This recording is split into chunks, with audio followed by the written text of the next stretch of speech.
বন্ধুরা, এটি এমন একটি সত্যি এবং হৃদয় কাঁপানো ঘটনা যা শুনে তুমি ভাবতে বাধ্য হবে যে সত্যিই কি এমনও হতে পারে। এক বিধবা মায়ের ৩ তরুণী মেয়ে, যাদের এখনও বিয়ে হয়নি, হঠাৎ তারা গর্ভবতী হয়ে পড়ে। না তারা বাইরে যেত, না কারোর সঙ্গে মেলামেশা করত। তাহলে প্রশ্ন ওঠে, এসব কে করল? এটা কি তাদের সত্যিকারের বাবা ছিল, নাকি কোনো সৎ ভাই হয়তো? কাকা, মামা, ফুপা, এমন কেউ যাকে ঘরের অংশ মনে করা হতো, যার উপর ভরসা করা হয়েছিল। এই ঘটনা পুরো গ্রামকে নাড়িয়ে দিয়েছিল। যখন সত্য প্রকাশ পেল, এই গল্পের কেন্দ্রীয় চরিত্র এক গরিব মহিলা, বিবি সাকিনা। তার প্রথম স্বামী বহু বছর আগে মারা গিয়েছিল। প্রথম স্বামীর থেকে তার একটি ছেলে ছিল রাশিদ, যে তার দ্বিতীয় বিয়ের পরেও তার সঙ্গে থাকত। তারপর বিবি সাকিনা আবার বিয়ে করেছিল। তার থেকে তার ৬টি মেয়ে হয়েছিল, পর্দানশীল, শরীফ এবং খুবই শালীন। কিন্তু ভাগ্যে বোধহয় অন্য কিছু লেখা ছিল। দ্বিতীয় স্বামীও বেশিদিন বাঁচতে পারেনি এবং সে আবার বিধবা হয়ে গিয়েছিল। নিজের সন্তানদের জন্য কঠোর পরিশ্রম করত, লোকের বাড়িতে বাসন মাজত, কাপড় ধুত, ঝাড়ু দিত। যে সামান্য টাকা বা খাবার পেত তা দিয়েই পুরো সংসার চলত। রাশিদ, যে তার সৎ ছেলে ছিল, শুরু থেকেই ঘরে থাকত। সব মেয়েরা তাকে ভাই মনে করত। সবকিছু নিশ্চুপভাবে চলছিল, যতক্ষণ না একদিন এমন ঝড় এলো যা বিবি সাকিনার জীবনকে নাড়িয়ে দিয়েছিল। একদিন তার বড় মেয়ে ফাতিমার শরীর খারাপ হতে শুরু করল। দুর্বলতা, মাথা ঘোরা, বমি। প্রথমে বিবি সাকিনা ভেবেছিল এটা কোনো সাধারণ অসুখ, কিন্তু যখন অবস্থা আরও খারাপ হলো তখন সে তাকে শফাখানাবিলায় নিয়ে গিয়েছিল। ডাক্তার পরীক্ষা করে শুধু একটা কথা বলল, তোমার মেয়ে গর্ভবতী। এটা শুনে বিবি সাকিনার শরীর যেন অবশ হয়ে গিয়েছিল। মেয়ে অবিবাসিতা ছিল, পর্দানশীল এবং শরীফ। তাহলে এসব কিভাবে হলো? কবে হলো? কে করল? কেন করল? বিবি সাকিনার মাথা অবশ হয়ে গিয়েছিল।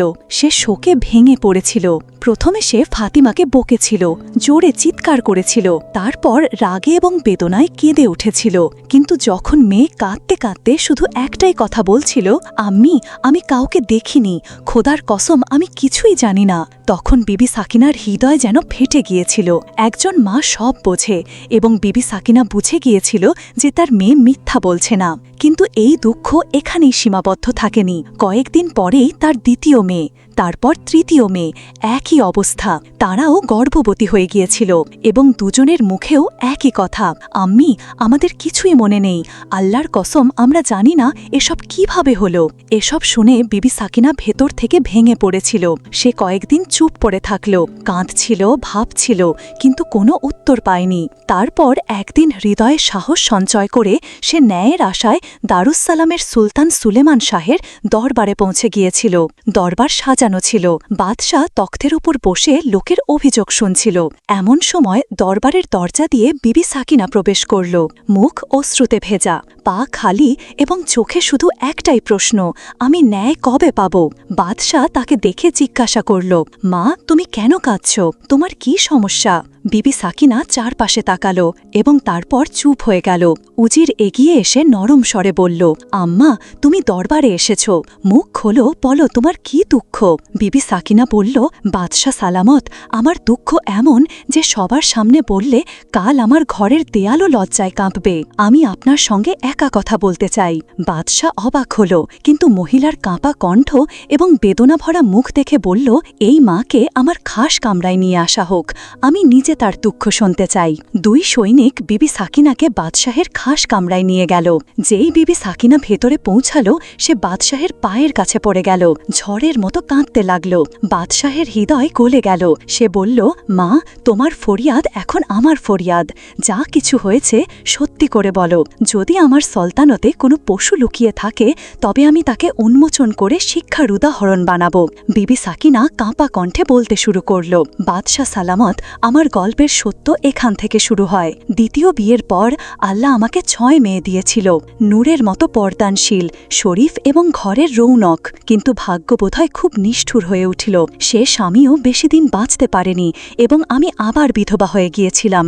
এখন 6 মেয়ের লালন পালনের পুরো ভার আমার দুর্বল কাঁধে এসে পড়েছিল। বাদশাহ সালামাত, আমি সারাদিন লোকের বাড়িতে কাজ করতাম, ঝাড়ু দিতাম, বাসন মাজতাম, কাপড় ধুতাম। যে সামান্য টাকা বা কয়েকটা মুদ্রা পেতাম তা নিয়ে ঘরে ফিরতাম এবং আমার সন্তানদের পেট ভরাতাম। আমার মেয়েরা খুবই শরীফ এবং ভদ্র, কখনো একা বাইরে যায়নি। মাথায় ওড়না, চোখ নিচু করে থাকা, ভদ্রভাবে বসা, ভদ্রভাবে চলা, এটাই ছিল আমাদের শিক্ষা। এভাবেই জীবন কোনো রকম কাটছিল। হঠাৎ একদিন আমার বড় মেয়ে ফাতিমার শরীর খারাপ হতে শুরু করল। দুর্বলতা, বমি, মাথা ঘোরা।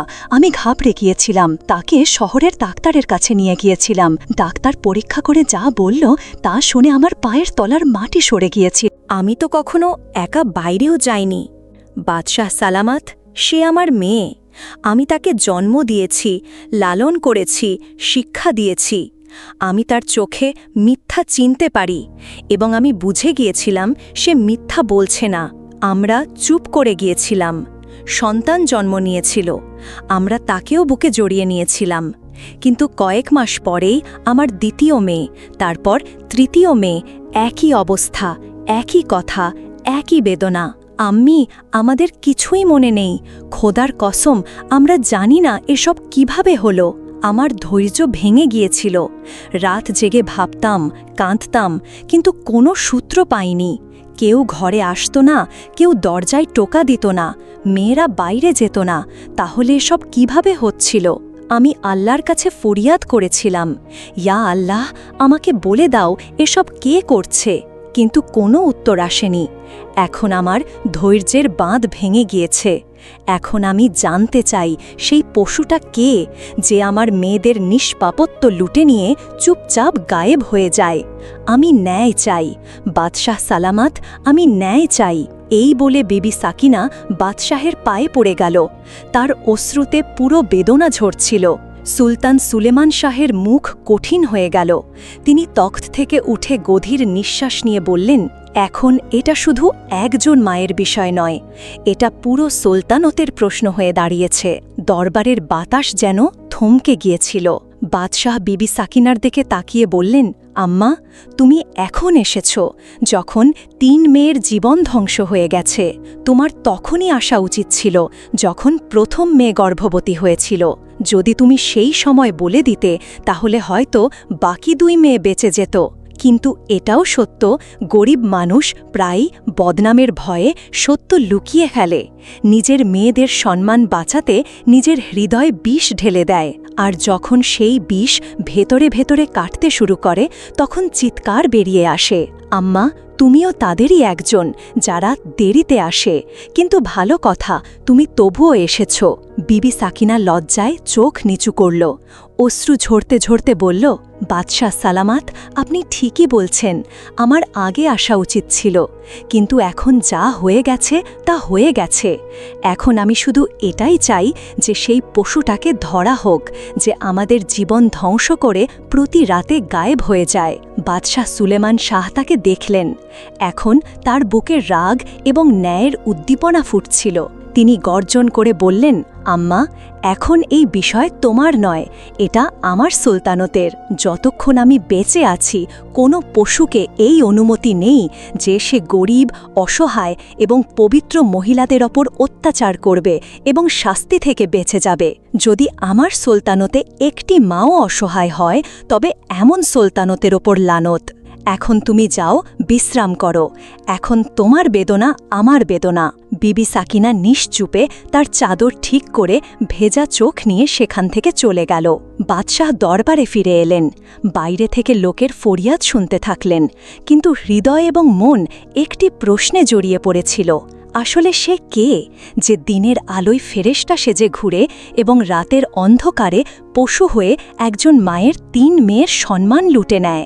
বাদশাহ তার কামরায় গেলেন এবং তৎক্ষণাৎ খাস উজিরকে ডাকলেন। উজির যখন বাদশাহ সুলেমান শাহের মুখে গভীর উদ্বেগের ছায়া দেখলেন তখন এগিয়ে এসে সম্মানের সঙ্গে জিজ্ঞেস করলেন, বাদশাহ সালামাত, কোন বিষয়ে আপনাকে এত উদ্বিগ্ন করছে? বাদশাহ রাগান্বিত স্বরে বললেন, উজির, আমার সুলতানতে একটি পশু লুকিয়ে বসে আছে। এমন অপরাধ করেছে যে পৃথিবীও লজ্জায় কাঁপবে। একজন মায়ের 3 নিষ্পাপ মেয়েকে ধ্বংস করা হয়েছে। আর সেই মা আজ আমার দরবারে কাঁদছিল। এটাই কি আমাদের ন্যায়ের মানদণ্ড? উজির দুঃখভরা স্বরে মাথা নিচু করে বললেন, বাদশাহ সালামাত, এটা সত্যি খুব বড় অপরাধ। এখন হুকুম দিন, আমাদের কি করতে হবে? বাদশাহ তৎক্ষণাৎ বললেন, আমি জানতে চাই সে কে, কখন আসে, কিভাবে ঘরে প্রবেশ করে। সে পিঁপড়ের মতো সেই ঘরটাকে ভেতর থেকে কাটছে। আমাদের তাকে উন্মোচন করতে হবে এবং উদাহরণ তৈরি করতে হবে। উজির কিছুক্ষণ ভাবলেন, তারপর ধীরে এগিয়ে এসে কানে বললেন, বাদশাহ সালামাত, দেয়ালেরও কান থাকে। আমার কাছে একটি উপায় আছে, কিন্তু আমি তা সবার সামনে বলতে পারি না। বাদশাহ মাথা নিচু করে বললেন, কাছে এসো এবং তাড়াতাড়ি বলো।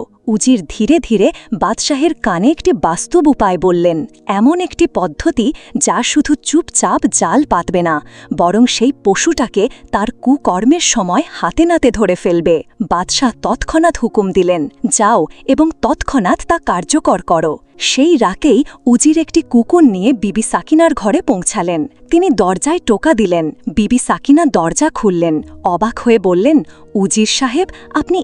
যেই সেই পশু ভেতরে আসবে, কুকুরটা তার ওপর ঘেউ ঘেউ করতে শুরু করবে এবং আমাদের সৈনিকরা তৎক্ষণাৎ পদক্ষেপ নেবে। তিনি 2 রক্ষীকে হুকুম দিলেন যেন তারা ঘরের আশেপাশে লুকিয়ে পাহারা দেয়। বিবি সাকিনা এবং তার 3 মেয়েকে আশ্বাস দিয়ে তিনি ফিরে গেলেন এবং সোজা মহলে গিয়ে বাদশাহ সুলেমান শাহের সামনে হাজির হলেন। বাদশাহ জিজ্ঞাসা করলেন, উজির, জাল পাতা হয়েছে? কুকুরটি ঠিক জায়গায় বাঁধা হয়েছে? উজির মাথা নিচু করে বললেন, জি বাদশাহ সালামত, সব ঠিক, যেমন আপনি চেয়েছিলেন তেমন করা হয়েছে। এখন যদি সেই পশু আজও আসে তবে সে পালাতে পারবে না। বাদশাহ গভীর নিঃশ্বাস নিয়ে বললেন, উজির, যতক্ষণ না সেই জালিমকে তার শাস্তি দিই আমার ঘুম আসতে পারে না। আমার সলতানতে কোনো অসহায় মহিলা কাঁদে, এটা আমি সহ্য করতে পারি না। রাত গোড়াতে লাগল। পুরো গ্রাম নিস্তব্ধতায় ডুবে গেল। চাঁদের আলোয় নিস্তব্ধতা ছিল এবং এক অদ্ভুত ভয়ও। মাঝ রাতের কাছাকাছি বিবি সাকিনার ঘরের ছাদে একটি ছায়া দেখা গেল। একজন লোক চুপি সারে এলো, ছাদ থেকে নিচে লাফ দিয়ে উঠানে নামল। পরক্ষণেই কুকুরটা জোরে জোরে ঘেউ ঘেউ করতে লাগল। আওয়াজ এত জোরে ছিল যে বিবি সাকিনা এবং তার মেয়েরা জেগে উঠল এবং আশেপাশে লুকানো সৈনিকরাও তৎক্ষণাৎ পদক্ষেপ নিল। বিবি সাকিনা হৃদয় থামিয়ে রাখলেন, মেয়েদের কাছে টেনে বসিয়ে দিলেন। সে এসে গিয়েছিল, সেই পশু। সৈনিকরা দৌড়ে ভেতরে এলো। সেই নকাপ্পোশ লোকটা পালাতে লাগল, কিন্তু সৈনিকরা তাকে ধরে ফেলল। তার হাত মুচড়ে মাটিতে ফেলে দেওয়া হলো। মুখে কালো কাপড় বাঁধা ছিল। সে তার পরিচয় লুকাতে চেয়েছিল। সকাল হলো। বাদশাহের দরবার সাজানো হলো। সেই অপরাধী হাত কড়ায় বাঁধা, মাথা নিচু করে হাঁটুতে বসেছিল। বিবি সাকিনা তার 6 মেয়ে নিয়ে দরবারে প্রবেশ করলেন। বাদশাহ সুলেমান শাহ ইশারা করলেন, দরবার খালি করিয়ে দেওয়া হলো। এখন সেখানে শুধু 4 জন উপস্থিত ছিলেন, সেই অপরাধী, বাদশাহ, উজির এবং বিবি সাকিনা তার মেয়েদের সঙ্গে। এখন সময় ছিল সত্য উন্মোচনের, পর্দা সরানোর। বাদশাহ কঠোর স্বরে বললেন, তোর আমার ভয় নেই? তুই জানিস না যে আমার সলতানতে কোনো মহিলার সম্মানে হাত দেওয়ার শাস্তি শুধু মৃত্যু? তারপর তিনি সৈনিকদের হুকুম দিলেন, এই লোকের মুখ থেকে নকাব খোলো। আমি সেই মুখ দেখতে চাই যে একজন মায়ের 3 মেয়ের জীবন ধ্বংস করেছে। যেই নকাব খোলা হলো, এক গভীর নিস্তব্ধতা ছড়িয়ে পড়ল। বিবি সাকিনার চোখে বিস্ময়, বেদনা এবং রাগের ঝড় উঠে দাঁড়ালো। সে চিৎকার করে বলল, রাশিদ, তুই এটা কি করলি? সে ছিল সেই সৎ ছেলে যে বিবি সাকিনার প্রথম স্বামীর থেকে ছিল, যে তার সঙ্গে একই ঘরে বড় হয়েছিল, যাকে বিবি সাকিনা কখনো তার ছেলের থেকে কম মনে করেননি এবং সব মেয়েরা তাকে ভাই বলতো। বিবি সাকিনা এগিয়ে গেলেন, তার মুখে থুথু দিলেন, তুই পশু, তুই বেশরম, এই মেয়েদের সঙ্গে তুই এটা কি করলি? তুই এদের সঙ্গেই বড় হয়েছিস, তুই তো এদের ভাই ছিলি, এদের রক্ষাকর্তা, আর তুই হয়ে উঠলি এদের সম্মানের হত্যাকারী। তারপর তিনি জোরে একটি চড় মারলেন। মেয়েরা ভয়ে সিঁটিয়ে গেল, কাঁদতে লাগল। বাদশাহ তরবারি বের করলেন এবং তার মাথার কাছে রেখে বর্জন করে বললেন, এখন বলো, সত্যি করে বলো, তুই এসব কেন করলি? যদি একটি শব্দও মিথ্যা বলিস, এই তরবারি তোর মাথা চিরে দেবে। রাশিদের শ্বাস দ্রুত হয়ে গেল, মুখে ভয় ছড়িয়ে পড়ল। সে কাঁপা কণ্ঠে বলতে শুরু করল, বাদশাহ সালামত, আমি বিবি সাকিনার সৎ ছেলে। এই সব মেয়েরা আমার সৎ বোন। আমার বাবার মৃত্যু অনেক আগেই হয়ে গিয়েছিল। বিবি সাকিনা আমাকে তার মেয়েদের সঙ্গে পালন করেছিল, কিন্তু আমার মনে তাদের জন্য ঘৃণা এবং ঈর্ষা জন্ম নিতে লাগল। যখন মেয়েরা যৌবনে পা দিল, তাদের সৌন্দর্য দেখে আমার নিয়ত বদলে গেল। আমি জানতাম তারা আমাকে কখনো নিজের মনে করবে না। আমি বিবি সাকিনাকে বলেছিলাম বড় মেয়ের বিয়ে দিয়ে দাও, কিন্তু তারা আমার কথাকে গুরুত্ব দেয়নি। আমার মনে হতে লাগলো এরা সবাই একদিন বিয়ে করে চলে যাবে, এবং আমার ভেতরের শয়তান জেগে উঠল। আমার কামনা আমাকে অন্ধ করে দিল। আমি ভেবেছিলাম রাতের অন্ধকারে যদি আমি চাই তবে আমি এদের ওপর হাত দিতে পারি, কেউ আমাকে ধরতে পারবে না।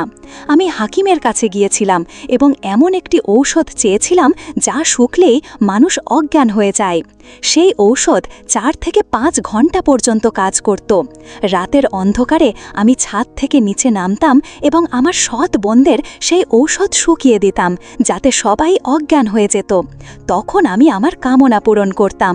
যেই বোনকে চাইতাম তার ওপর অত্যাচার করতাম। তারপর তার কাপড় পরিয়ে সব কিছু আগের মতো করে দিতাম, যাতে তাদের যখন জ্ঞান ফিরত তারা কিছুই বুঝতে না পারে। আমি আবার ওপরে চলে যেতাম এবং সারাদিন এমনভাবে চলত যেন কিছুই হয়নি। কেউ কিছু অনুভব করত না। এই পাপ আমি বারবার করেছি। কয়েক